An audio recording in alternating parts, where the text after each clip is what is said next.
All right, here we go. Today we have Lul Tim, who's most known for protecting his friend Quando Rondo with deadly force when Quando was attacked unprovoked by King Von in Atlanta in 2020.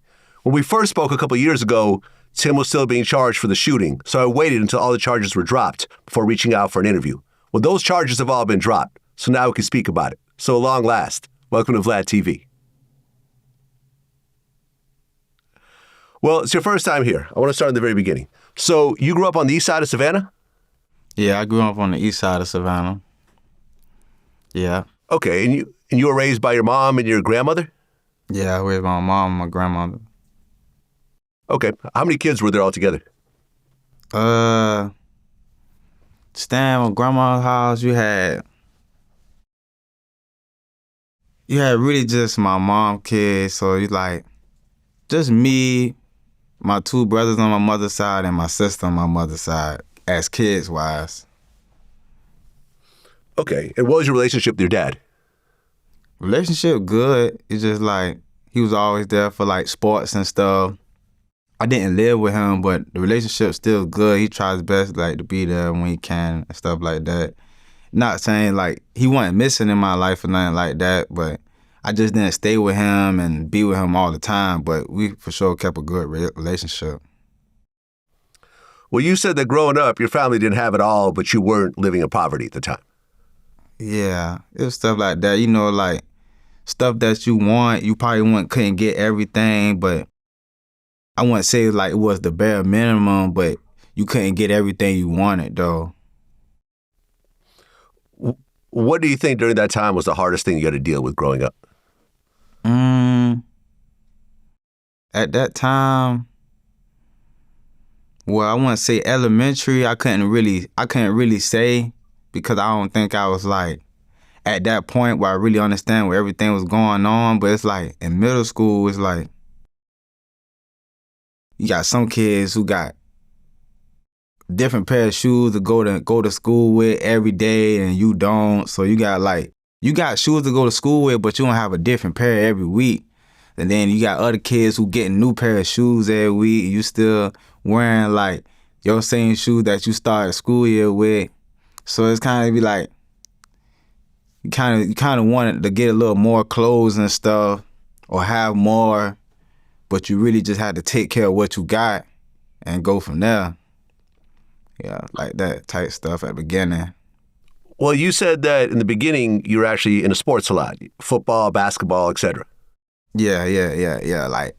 Like elementary to probably like to middle school, I ran track, played football, and played basketball. Yeah. Well, you said that at one point you started getting caught up in the streets and then all the sports stuff started going out the window. Well, I kind of started getting caught up with it a little bit like middle school and high school, but it's like I still played sports, but it was interfering a little bit, but I didn't lose like football because I really love football, so I still played football all my years, but I was interfering in the streets a little bit though. Okay, at what age did you really start getting mixed up in the streets? Well, not really like me asking my mom and stuff like, can I get these shoes every week? Can I get a new pair of Jordans? Can I get a new pair of Jordans? And not getting them made me kind of start interfering and getting into like the streets a little bit. So I was like probably in middle school, I started like doing stuff I ain't had no business doing. And then that would kind of made me like kind of sneaky and stuff because I ain't want people to know what I had going on.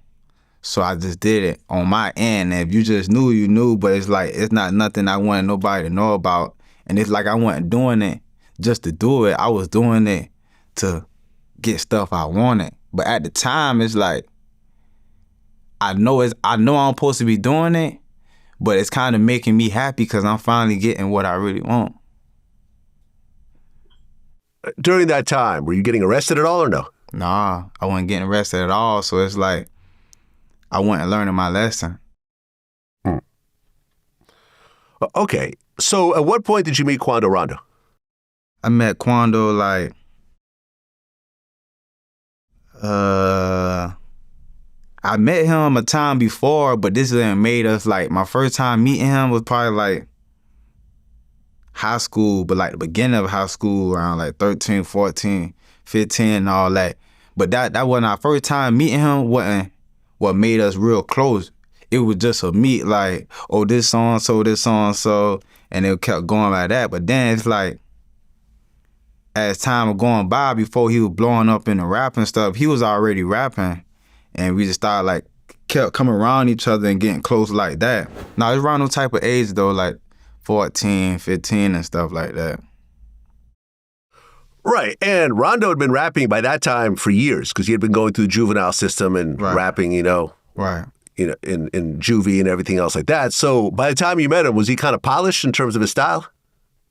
In the city wise, not big wise, but in the city wise, people know like he rap or he's trying to blow and rap or he like trying to get off in the music. Like when I first met him, he was already rapping, already acapella, like already being energized like that. His name wasn't big, but in the city he was known for rapping though. But they was also knowing him as always getting in trouble. So some people didn't take him as serious because they looked at him like he's going to be a waste because he's going to throw his life away. Well, right, because Savannah really doesn't have a long history of hip-hop artists that have really blown up. Right. I mean, Camouflage was on his way, but then he ends up getting killed in 2003. Right. So he never really got his full potential. So there's really not a lot of other rappers that you could look up to and kind of model yourself after. Right. So Quando was kind of the only one at the time. Right. Now, Lul Pab, when'd you meet him? I met Pab before I met Quando, so I met Pab probably at like,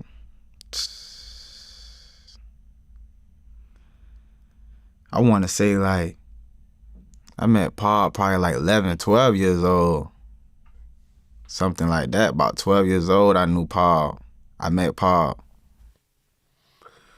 Okay, and Pab is Quando's cousin. Right. What was Lul Pab like? Pab is like a person, his mom only child, who gonna try to take care of the family, a hustler, a money getting type nigga, independent, don't like depending on nobody type of person. He's that type. Were you guys pretty close?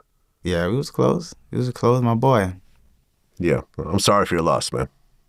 It's all good, man.